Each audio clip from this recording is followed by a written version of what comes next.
Huh.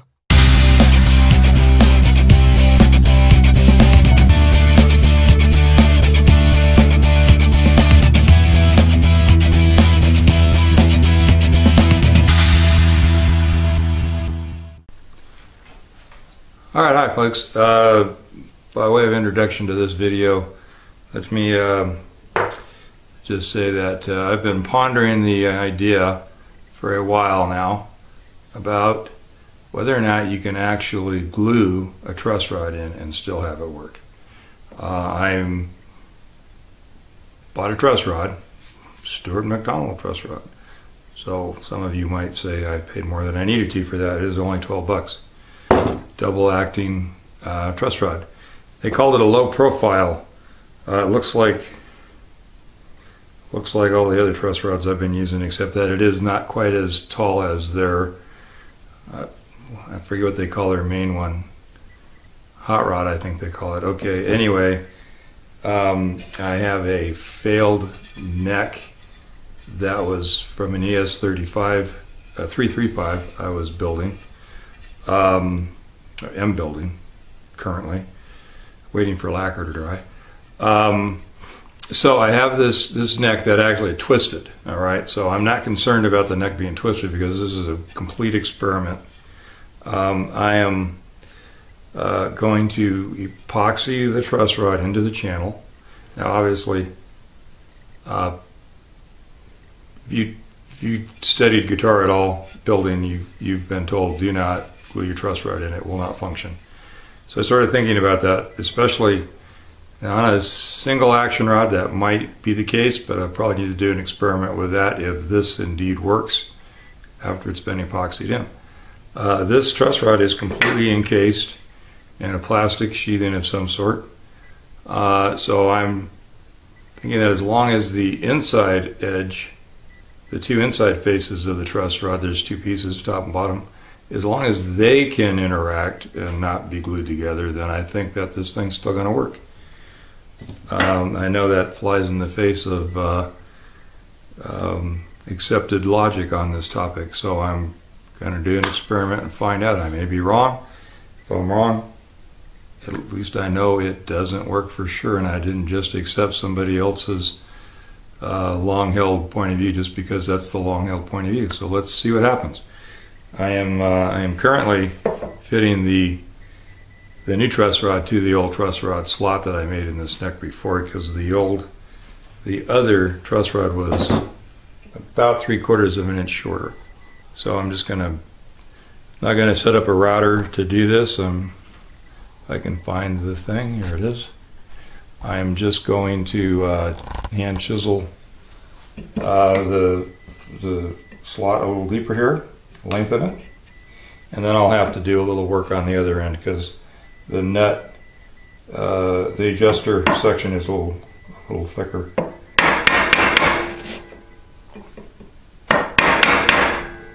And I'm not trying to be careful. I don't care how perfectly it fits. Just want to get the rod in there and glue it down. I am going to even put a piece of scrap something on here as a fretboard. I probably should go ahead and slot it so it's, you know, essentially the same. I may not to begin with. I will carve the neck also, at least rough carve it to dimension, so I know that the wood is not affecting the extra thickness of wood is not affecting the outcome. So, okay, that's what's happening. So I've just got a little bit of woodwork to do here, and then we can get this rod glued in.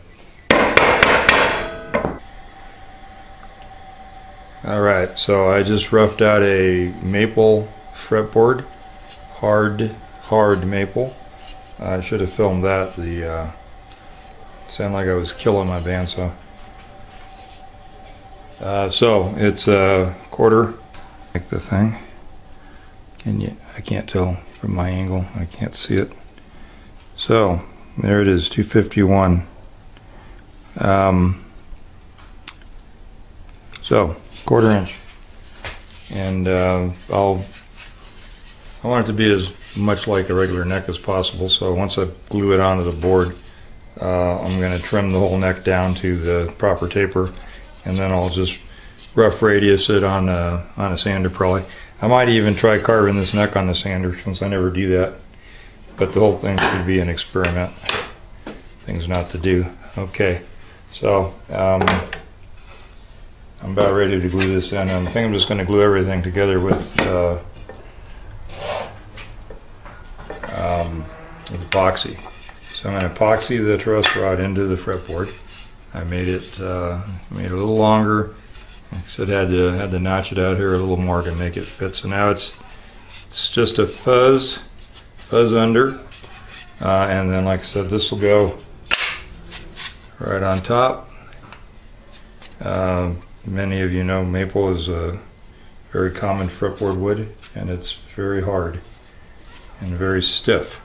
So I'm not trying to pull any punches here, making certain that this neck with a glued-in truss rod will be able to adjust, or it won't. But that's what the experiment's about. So I'm gonna go ahead and mix up pretty good puddle of this, because I'm going to glue the rod and the fretboard down with it.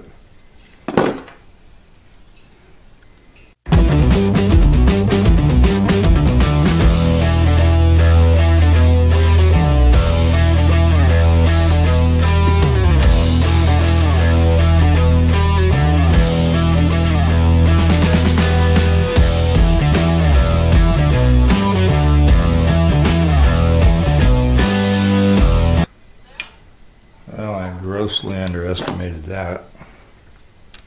So here we go again.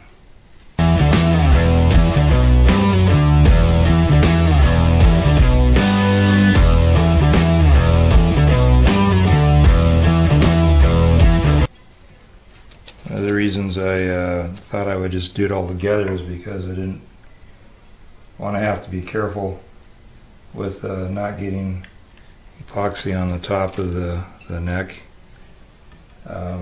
That might impair that glue up later, and I guess I could have just taped it, but didn't think of that. I just thought, I'll just do it all at once. But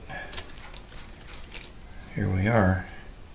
So I think what's going to happen is going to just glue it in, and then I'll scrape and or sand the neck and glue it, or the top of the neck, and then glue the fretboard on, like any any normal application with just tight bond.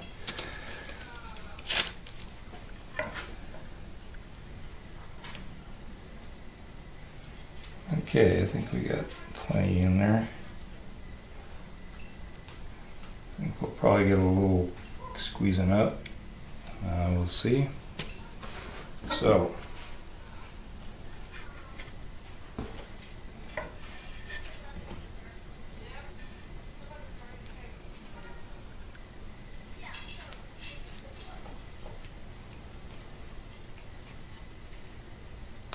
yeah, we're definitely going to get a little squeeze up. And so I'm going to just put a little stick or something on there and push that down, because what I don't want is I don't want to try to wipe it off now and get it smeared all over the top of the mahogany here. Let's see what I can lay on there.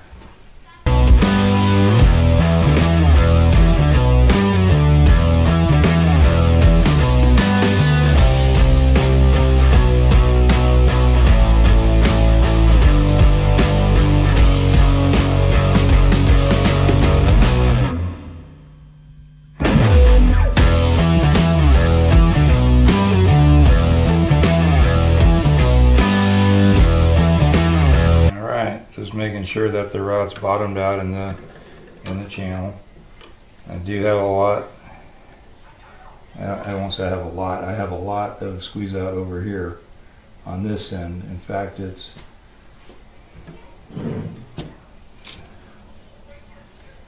going to have that pencil held in there quite well. So this pencil's a lost cause. Now it's already hardening up, so yeah. Alright. Well, I'm going to let that go until later. Probably won't get back out here this evening. And we'll get the fretboard glued on tomorrow. And then we'll start carving things. Okay, here we are next morning.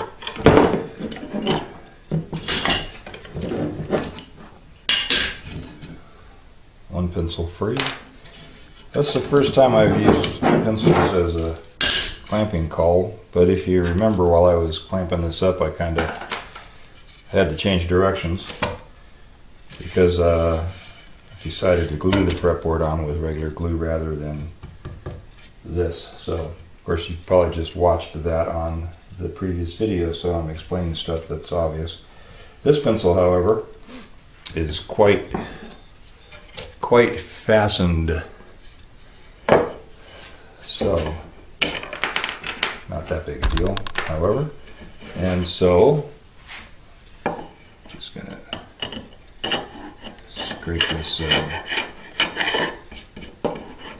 epoxy off of here. Should probably just get the big stuff and then sand it down.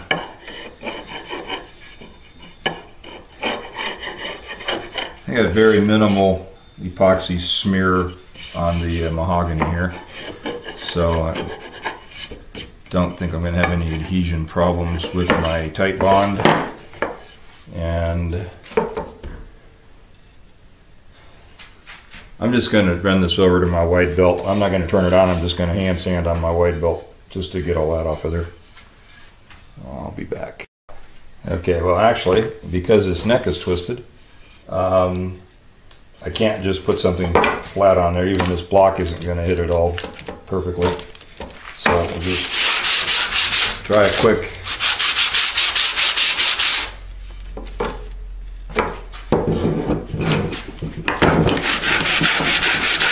once over is what I was going to say. Try a quick once over.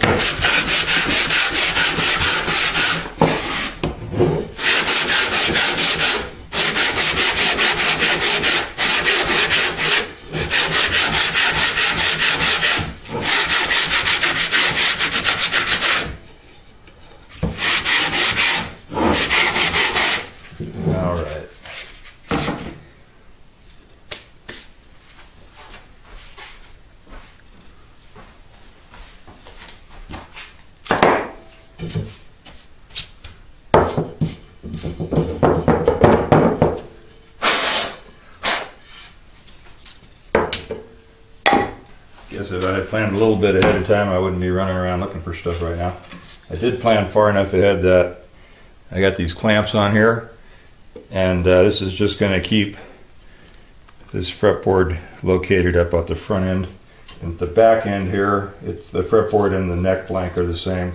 Just going to put a clamp on here, and that will just hold them relative alignment. Obviously this isn't critical because there are no frets going into this neck. So just out of thought, but it's still really twisted, so it would be icky. I could make a steel out of that because the strings are so far off the board it wouldn't matter anyway. But that was a lame idea. Disregard that. Okay, gotta open up these other clamps. Turn this off while I'm doing that. All right, and so since we are gluing everything down, gluing the truss rod into the slot and everything, I'm not going to worry about getting glue on top of the truss rod. So there we go.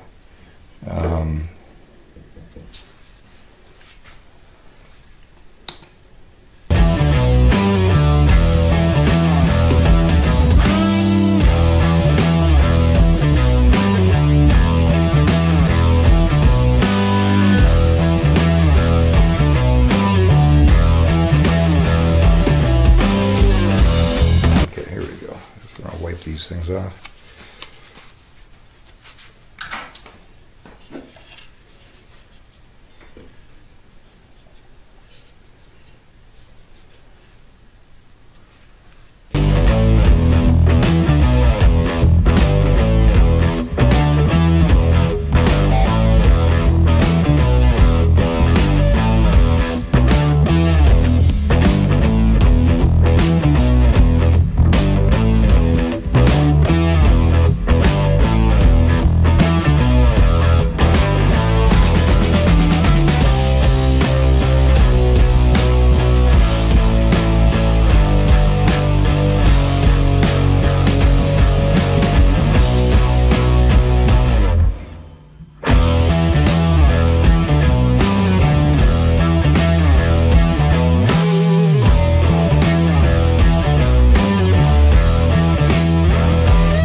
neither have the neck, obviously not the fretboard, actually final tapered.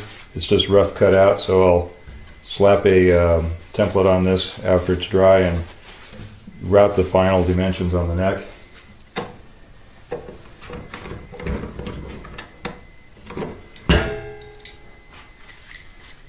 And take care of everything at the same time. And I'm going to grab a little block. Oh, good. I can get to that. And right here on the very end. This is all oversized down here anyway.